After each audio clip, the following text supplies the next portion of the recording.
So, good morning or good night, depending on where you are in the world, and welcome to another interview of the Shield Dude on a Couch. I'm your host, Hector, and today, Couchers, I got a big one for you guys. Richie Cavalera from the band Incite. So, Incite has been around now since 2009. So, wow, 16 years now. They've been a band. Yeah, man. Yeah, Oh, yeah. sometimes you 2009 and you think that was yesterday, and I'm like, no, it's 16 years now. So first of all, Richie, how are you today? Oh, man. I'm honored to be here and, rap with you, Hector, and, all the metalheads out there about, music and, all the new stuff going on out there. Appreciate you taking your time.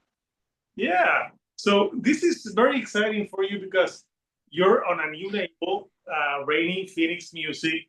You got a new guitar player for this one. I wrote his name down because I'm so bad with names sometimes.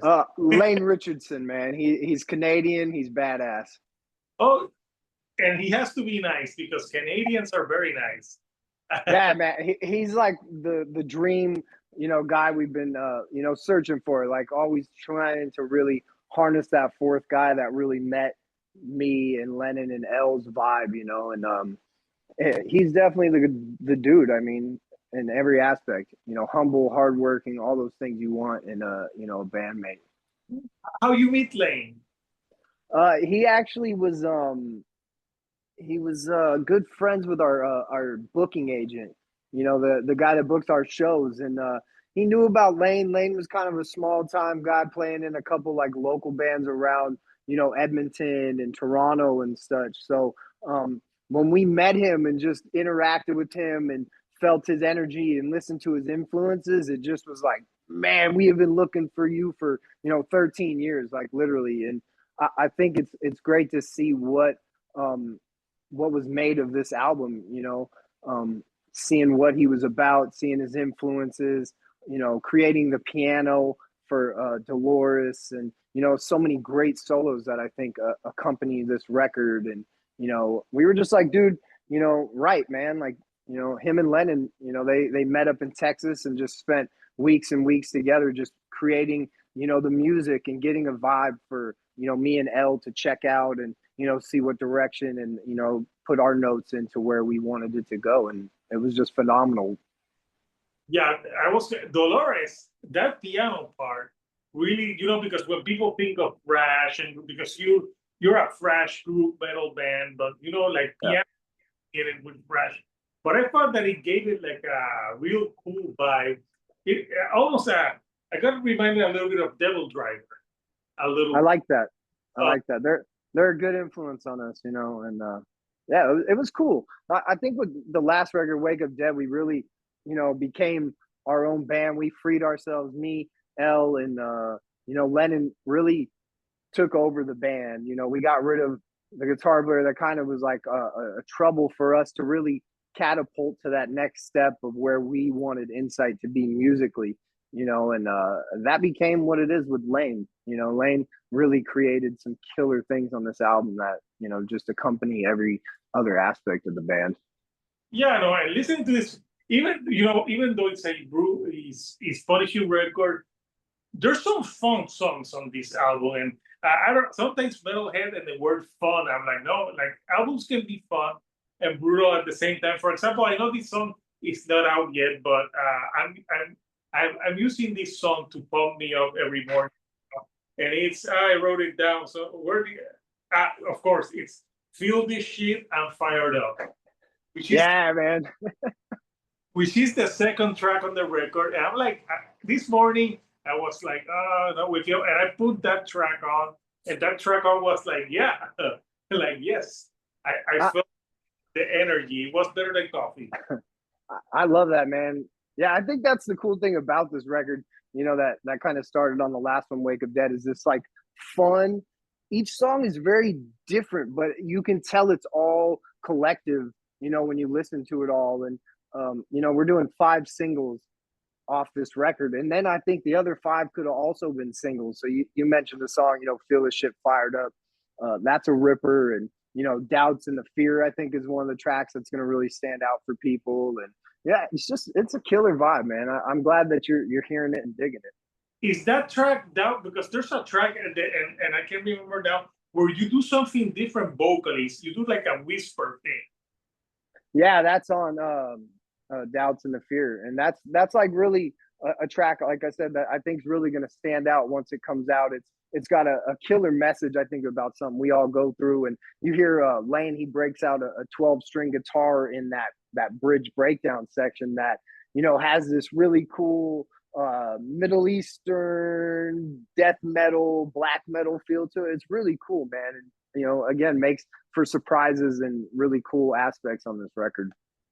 No, yeah, I didn't write it down. Like, yeah, there was, because I remember listening to it, and there was that track, and I'm like, I like it that you, Richie, are taking like doing different things vocally, which is good, because like you're taking some chances on this record or something like that, because that almost sounded to me the way like it sounded more like not goth, but not Marilyn Manson, but it had like you're like doing like whispery thing. So I'm like, yeah, that sounds different, and it gave like an eerie vibe to it. Also, the opening track, like you're pissed at something. Yeah, man, that's gonna be cool, because that's actually the next single that comes out next month.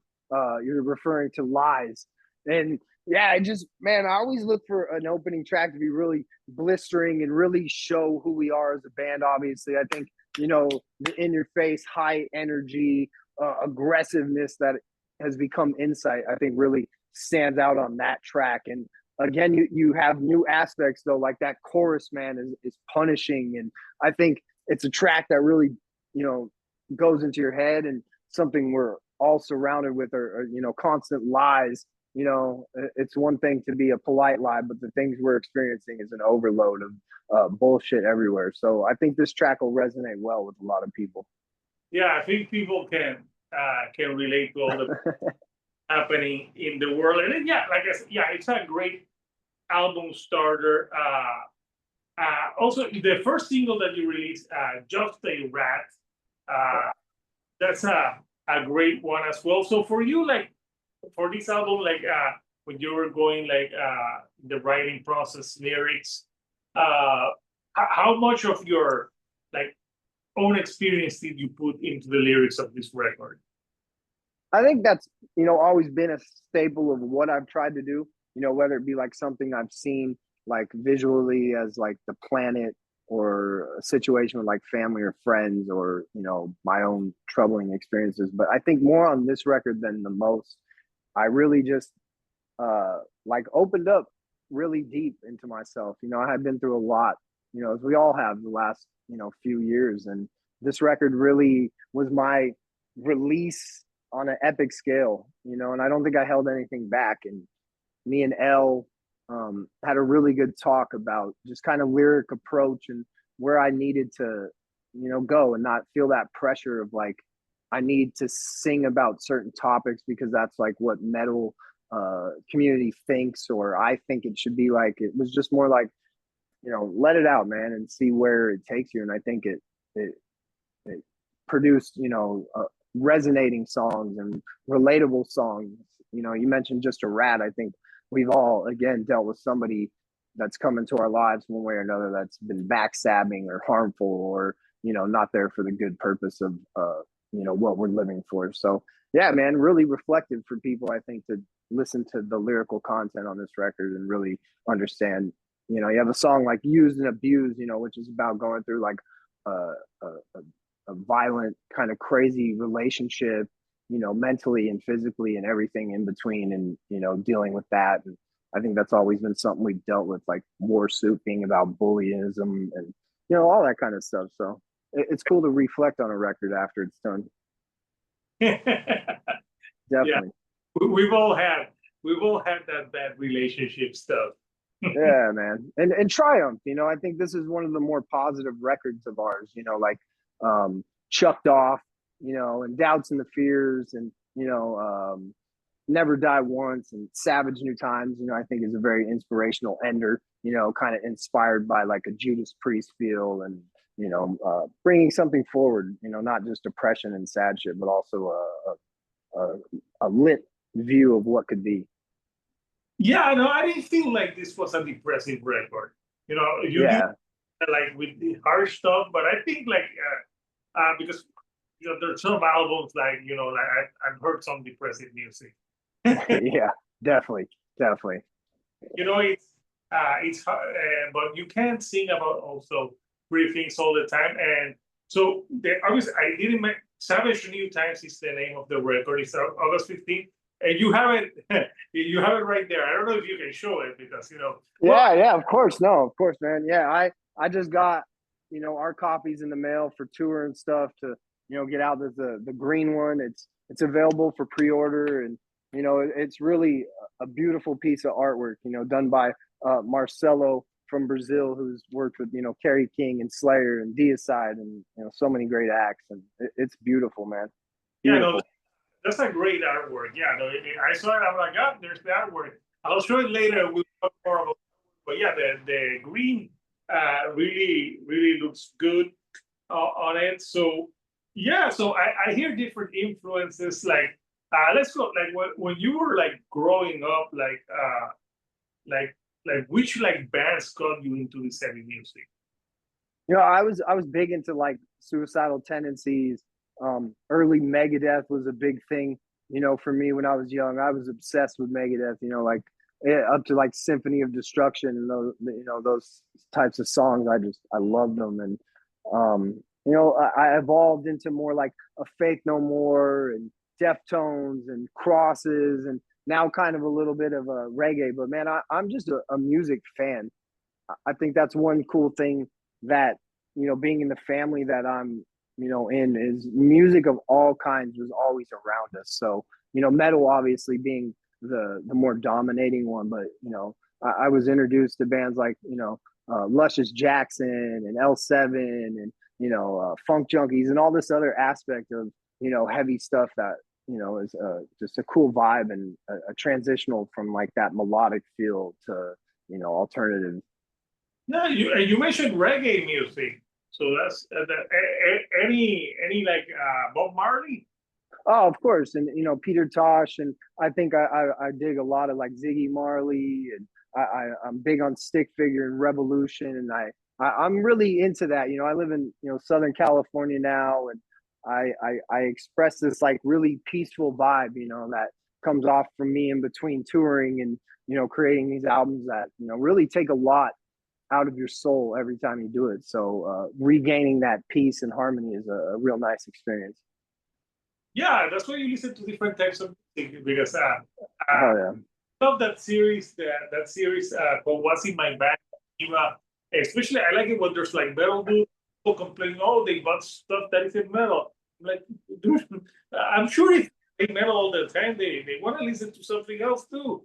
Yeah, and I think that helps influence bands, especially us. I think when you look at like Lane and L and Lennon and me, our influences of our music are all over the place, man. Like Lennon introduces me to a lot of like very deep, personal, just really heartfelt stuff. And then you have Lane, who's more like progressive and very like just old school Queen's Reich is what I attribute the sound of what he plays to me. And then you have L, who's like black metal, death metal, the craziest stuff ever. So it creates a cool concept when we're creating music. It's so many ideas coming in, and I think that's why we just call it heavy metal. It's influenced by everything about it, from new metal to black metal. Yeah, I like that you mentioned that Savage New Times had like a Judas Priest type of thing. I think it's in the way you're doing maybe the riffing on that track. Yeah, I think in the drum intro, I think is a staple of Judas Priest and what they provided to metal throughout their years of being the legends they are, and that's what's cool. Again, we take from the old way as well as a new style that's our own. 7 albums, and it's fun to keep experimenting and like challenging ourselves to like push the envelope and always be better. Yeah, and I think it's good, especially because like thrash metal. Sometimes I love thrash metal, but I think sometimes like thrash metal can get stale if you're like doing the same thing, but you Oh add yeah. the elements and you make it like stand out and but yeah, no, it's good that thrash metal has got some new blood. Before I said that I did review your last album when it came out, Yeah. and remember I put the new Pantera on that because of the Oh vocal, yeah. the grooveness of that record. Oh I yeah. gotta say because I listened to this one, I think you top yourself with this one, uh, in my opinion. I appreciate that. I think we feel the same too, and all the feedback is the same, and that's kind of what Wake Up Dead was. You know, again, we came from like Built to Destroy and Oppression, and Up in Hell, that were more just like really down tuned and really, the guitar player really controlled how that writing went as far as music went. So Wake Up Dead was really that like rebirth of the band where Lennon became writing and Lane became writing, and then so on to this record. And that's kind of what's cool. 7 albums in, and we're going like this musically. And that's so exciting. I can't wait to hear, what continues, because I know Lane and Lennon will really push the boundaries on what we're capable of, and that's cool. Yeah, no, and it sounds like you guys are having you're having fun, which is good. Yeah, Like obviously it's a job, yeah, but you want to have fun at it because like, and I know like it's the cliche that everyone in every interview everyone says, it's the best thing that you've done, but yeah. I mean, it really sounds like you captured like essence of what you did before, but you're experimenting and pushing the envelope. yeah. I mean, I think with everybody being in the band, we went through some burnout. We were doing like 120 shows a year, really fighting with our former guitar player. Like the vibe just was not cool. It that affects everything. That affects the writing. That affects the recording, the live show. Everybody's drive to even care to be in it. So I think once that was kind of refreshed and we got refreshed with some time off and everything that happened with the band, it was just like all this new team came in, FM music management, Reigning Phoenix, and just all these great things began to snowball to where like you said, it became really fun again. And that's incredible to experience 16 years into the career. And that's why I always stress kids when they ask, like what's the secret to doing this? How can I make it, or whatever? Is I just think persistence. Not quitting, not giving up. Just like anything else. One day something can just happen that triggers the whole thing to snowball into a wild ride of success and all your dreams that you had.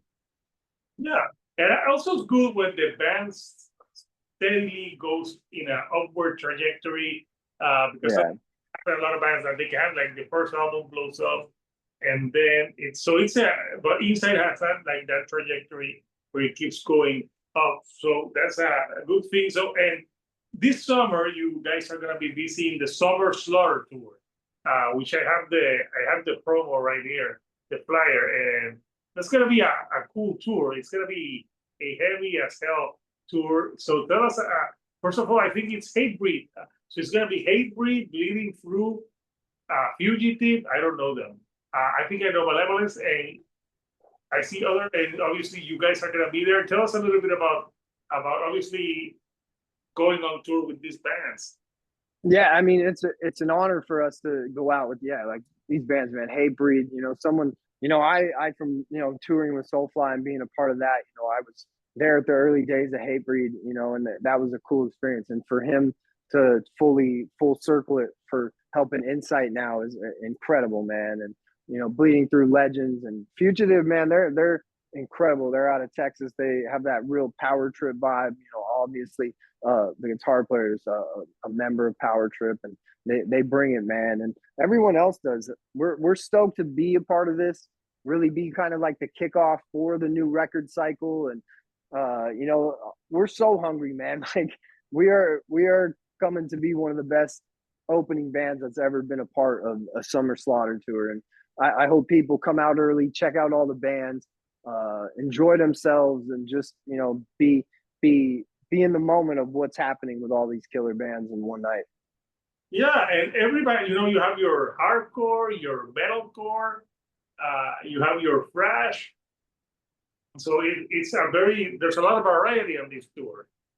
Yeah, I think that's the great thing that Jamie Josta did with the package. He wasn't afraid to open it up. I know it's been traditionally like a death metal style tour, but that just wasn't producing the attendance results that Summer Slaughter had expected. So I think Jamie's done a great job with Milwaukee Metal Fest. So let's see what he can do with this tour. And I think what he did for the first go round, is pretty impressive. And people are going to get incredible shows with every band that's a part of this. I mean, I'm stoked, man, to see these bands play every night and, play our new songs live and get everybody fired up for the night ahead. Yeah. Any new, have you already played any new song live? Yeah, actually, we did a show in November that was kind of like a festival in Arizona. And yeah, we had played Just a Rat, and then we also did our upcoming single Lies. We did something really cool for this upcoming video. We had all the metalheads in the crowd, take out their phones and record the new song, and then they sent us their footage. So now we have somebody that's reconstructing all the different footage and images from the crowd that are going to be used for the video, man. And it's exciting to like shout out all the metalheads that are a part of that video, and on top of that, just having like a really authentic, organic feel to this video. Yeah. Do you enjoy the process of doing the music videos? I'm partial to it. Obviously I got into this just to play music, but you understand as you go on that there's other aspects to it. You got to be a businessman, you got to be a shirt salesman, you got to be a rocker, a driver, a gear guy. There's a lot of faces to this. So I just look at it as another fun part of the experience, man. Like, what other job are you going to get to do all this shit in? Yeah, slash influencer too, because you got to do content. Yeah, everything, man. Yeah, I'm. We had all of our pages hacked, 2 years ago, and they were wiped. Over 100,000 followers between Facebook and Instagram, and I've had to sit around and rebuild my vibe for doing online shit, man. Because that shit sucks sometimes, but it's great, interacting directly with the metalheads. Goddamn hackers! Like, why? Yeah, it's just a part of the deal, man. It's just the way it goes, and again, you just keep going forward. I know, yeah. It's just like, come on, don't be such a hater. And yeah, man, the shit's a scam everywhere anymore, man. Yes, no, yeah, like, yeah, I get those phone calls sometimes where they're calling me from countries I don't know people. I'm like, yeah, that's yeah, like I miss the days of MySpace, man. Like that was so fun. Like that was like when the band started, and you were sharing your real players around to like metalheads out there. Like it was simpler times, that's for sure. Yeah, MySpace, but we're discovering a lot of bands. Yeah, man, they blew up a lot of bands from that website. They gave everybody a fair chance to like really reach people. Yeah, plus Tom, he was your friend. Yeah, he was a legend. Yeah, no, the dude is he sold it. And, he's I'd rather be him than the Facebook dude. Oh yeah, he got out just in time. He's enjoying himself for sure. He's enjoying life and he can live life. That's so fun. About obviously. So you said you I know you travel with Soulfly. Did you ever play Puerto Rico? Because I know they played in Puerto Rico. Not Incite, but I definitely probably was there singing Bleed, in my early years of, when I did that. That was really like my school, my lesson of like learning how to be a musician. I didn't go to classes. I didn't, get taught. I just was, wanted to go out on stage and rock out, and it just kind of evolved into like, taking my own band and creating. So I'd love to play there with Incite though. Yeah, no, yeah, it would be awesome. we have a good metal scene here, and yeah, it would be awesome for Incite to play here. So for the album, like, was there a song in this album that was maybe the hardest one for you to, not musically, but maybe like theme wise to write for you? You know, I think you kind of hit that a lot during the course of like writing a record. You know, I may like hear something when I'm sitting in my garage and I'm writing to the demos, and then I get to the studio and the producer's like, "What the hell? You know, you're off time. This is not even in the counts, and it's just horrible." And you know, I think for me, Dolores, you know, because that was such like a different song for us, and vocally it's so different for us. And you know, I had always wanted to experiment with this, you know, different vocal range that I know I'm capable of. So composing, you know, this story, this dream that happened to me as a kid into like real terms of how someone else can like visualize this dream coming to life, I think was definitely a challenge for me with this record. But I think the end result obviously came out just as perfect as I could have asked for it to, you know. Yeah, no, that song had to be a single. Yeah. Yeah, I wish we could have made a full-time like video. You know, I had like this vision of like, you know, laying up in a mountain of trees, you know, playing a piano. And, you know, we got really carried away with the ideas of like what we wanted this to do, you know. But That's yeah, how I'm happy people are hearing it. you playing on a mountain and you're like, just really dark and medieval, you know. I think, you know, was kind of like haunting, you know, like just the way the concept of the song portrays, you know. yeah. So, but also lighthearted, like a Incite vibe, you know. Yeah, no, it's a great song. So Thank you, man. I know you showed the artwork, but I'm gonna show it here. Yeah, so, please. So we can talk about the.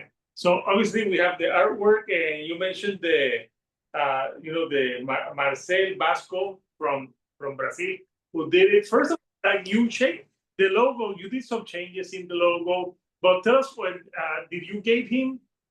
Did you let him listen to the album so he could come up with this, or how did he came up with the idea? You know, yeah, we really wanted this to be like Incite 2.0, just a complete rebranding, a relaunch, a revive, you know, to fit the current state of what we were. And I think, yeah, it started with the logo. You know, that was something we really had been wanting to address, you know, for the last like 5 years. We wanted just something that was more original, more us, something more powerful, aggressive. And yeah, he did that. You know, we didn't have to really alter it at all, man. He literally sent it, and we were like, damn, that's incredible. You know, it really has like an insight to me vibe, and you know, I couldn't be happier.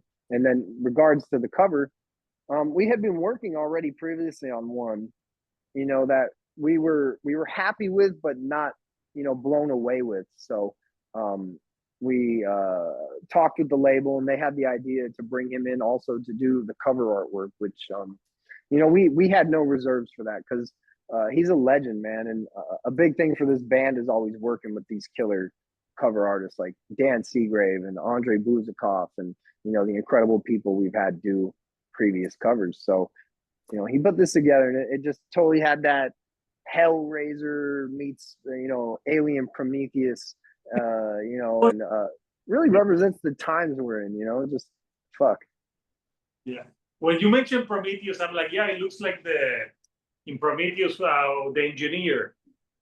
Yeah, you know, I think that was kind of like the epitome of Savage New Times, you know, just like the time, each of our lives, you know, the humanity in it all, you know. I think, and him to create that artwork, not being, you know, AI driven like a lot of things are today, was a real honor for us to have.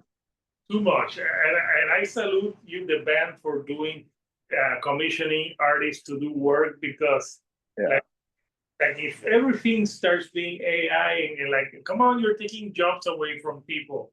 Like, I'd rather watch an art that someone created than giving ChatGPT a prompt. Yeah, I think that's an aspect of all music. You know, it's like budgets have been cut so much to where it's shortened the time that people can record. It's shortened the time that people have in between, touring to write new songs, and now it's infiltrating onto the cover aspect of it all. And yeah, we're a band that loves having the artists do it, hand and paper, that really transpires, and then, altering it onto a computer landscape for a more a digital, uh, presentation. And yeah, we love that, man. We want you to be flipping through at a vinyl store and see that and it really pop out to you. Yeah. Talking about vinyl, are you on? Do you collect vinyls? I don't collect them. The only ones I've ever collected are rare limited edition ones. Unfortunately I'm a Spotify head. I used to have the CD booklets. I'm a millennial, I guess you call them. And I went through the whole CDs and all that shit. So it's nice to just have a phone sometimes that just does all of that shit. Spotify as well, but back in 2020, I like started buying vinyl again because all my my parents threw away all my CDs because I grew up in the 90s. So these, but yeah, I have no problem with Spot. I know a lot of people hate it because obviously they don't pay as much, but it's really convenient. Like, it is, man. Like, I mean, it's what can you argue about it other than, yeah, they screw the artists and paying them and whatnot. But I think it's just like when a CD came out or then the tape came out. It's just all part of the evolution of music. It's good to see vinyls work, though. That's great. I always look forward at the end of the year to sharing my Spotify rap, but my keep fucking it up. No, I totally hear you, man. I live on that thing. I love it. I can find so much new music that I never would have found, or guides you to really cool stuff. But last year my most played song was a Shakira song. I'm like, God, I hate that song. That's awesome. Playing, and when kids ask you to play a song, they can 10 times in repeat. Oh yeah. Like, no, I'm like, I'm not. They're like, you love Shakira. I really don't. But, yeah, I don't share mine. I go through crazy phases. I'll have one where it's Chevelle's my top one, or Stick Figure, or I love it all. I love it. I would be embarrassed by Chevelle, but what I do with them sometimes is that I'm like, no, let's hear something else. So they're not gonna understand. They're 8 and 6. Yeah. You're screwing them. That's so true, man. But yeah, it's great for just finding stuff, man. I'm always turned on to new bands and listen to the whole catalog and not sweat it.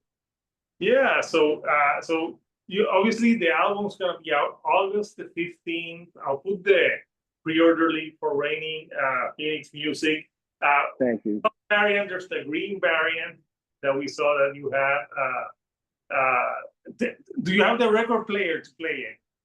Yeah, I do actually. I bought a record player because I like to listen to at least the vinyl, this one. And I think I have a Steve Miller on vinyl too. That's probably the only thing I've ever really listened to on vinyl. But my bass player swears by him, so I trust his musical ear for sure. Yeah. So like it's I would recommend this album if you like thrash with group metal.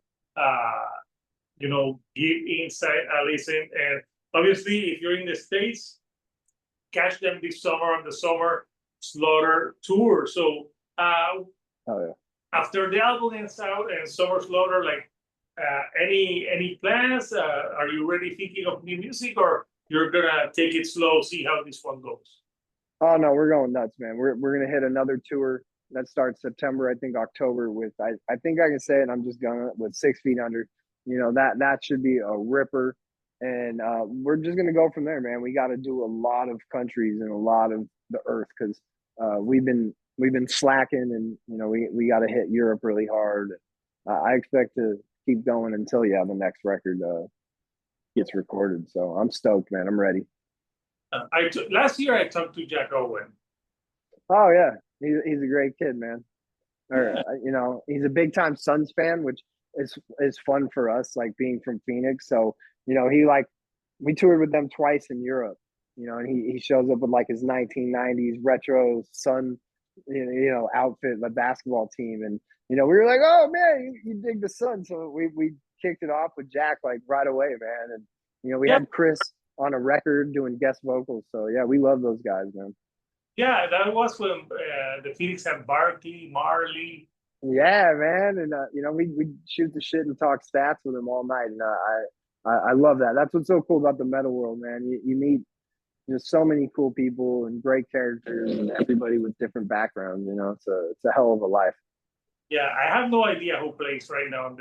I'm very out of touch with the NBA right now. Yeah, I haven't been too involved, with I think everything going on, but obviously my team was horrible this year, so I didn't give too much care to sports this past year, unfortunately. Is your team the Phoenix Suns or which one?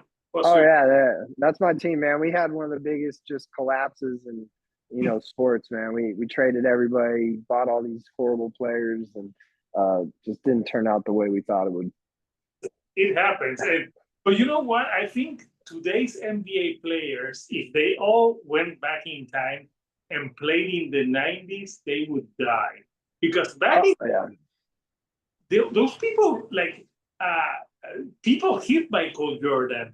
Like if LeBron James would have been as hard as Jordan was hit back in the day, I don't know. Like it was really tough back in the 90s.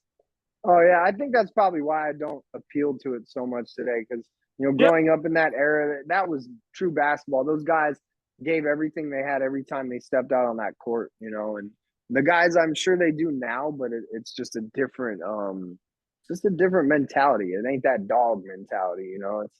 It's pay me type shit. I want to be a celebrity. Yeah, like I love watching the Knicks play because they always played rough.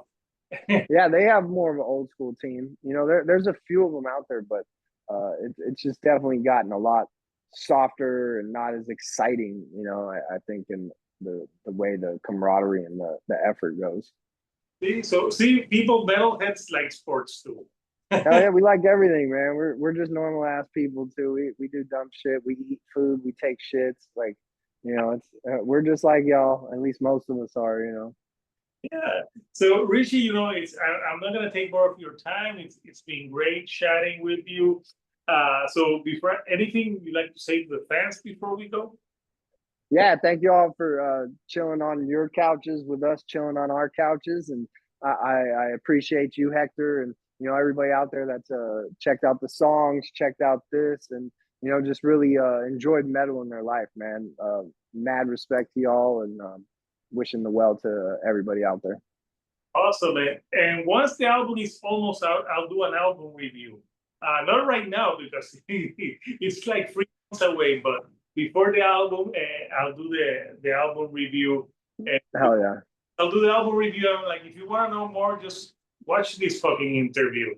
Hey man, thanks for taking your time out of your day too. That means a lot to us, and everybody out there that loves music, man. So best of luck on the tour, the album. So Couchers, Incite, the new album, it's going to be out in a few months. Savage, New Time. So I'll put the link for people who want to pre-order. So awesome. Until next time, Coucher, this is Hector, the Shield Dude on a Couch, and I'll see you all right here on the couch. Thank you and goodbye.